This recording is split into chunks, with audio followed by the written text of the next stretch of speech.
Hello everyone, ভিডঙ্ক.com ওয়েবসাইটে তোমাদের সবাইকে স্বাগত জানাই। আমি সৌরভ দে, তোমাদের ম্যাথ টিউটর।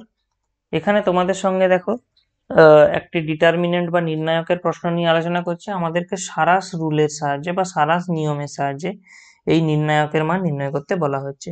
তো দেখো, সারাস নিয়মের সাহায্যে এই নির্ণায়কের মান নির্ণয় করার জন্য আমাদেরকে কি করতে হবে, প্রথমে এটাকে একটু লিখতে হবে। এভাবে দেখো, প্রথম সারি যেমন আছে 2 7 -3 লিখে নিলাম, প্রথম স্তম্ভ। দ্বিতীয় স্তম্ভ লিখে নিচ্ছি 3 1 4। তারপরের স্তম্ভ 5 -2 1। আবার আমরা কি করব, ঘুরে প্রথম স্তম্ভটা লিখব 2 7 -3 এবং দ্বিতীয় স্তম্ভটা লিখব আবার 3 1 4।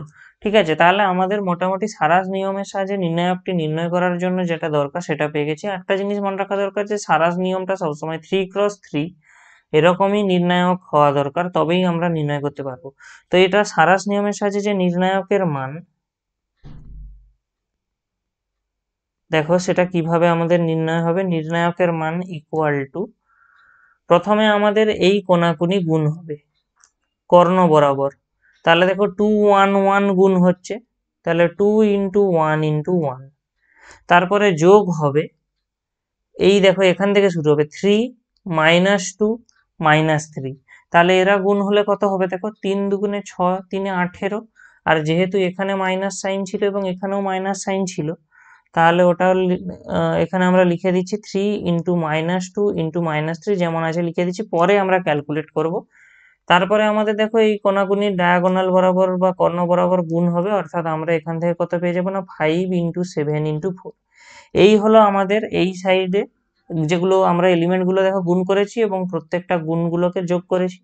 এরপরে আমাদের একটা মাইনাস সাইন দিতে হবে এবং আমাদেরকে আবার একই রকম ভাবে ক্যালকুলেট করতে হবে, কিন্তু এরপরে আমরা ক্যালকুলেটটা শুরু করবো এই 5 এর কাছ থেকে।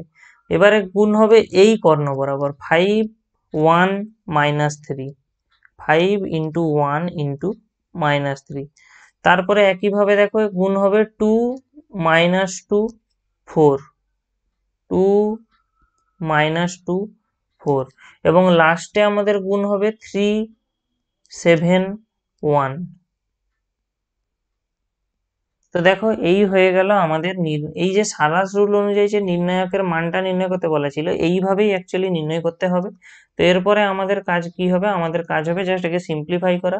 তাহলে এখান থেকে আমরা পেয়ে যাব 2, তারপরে আমরা ওই অংশটা থেকে পেয়ে যাব +18 এবং লাস্টে যে অংশটা ওখান থেকে আমরা কত পেয়ে যাব না 140, মাইনাস এখান থেকে আমরা ফার্স্টে কত পেয়ে যাব -15, তারপরে আমরা কত পেয়ে যাব -16 এবং লাস্টের যে অংশটা গুণ করলে আমরা পেয়ে যাব +21।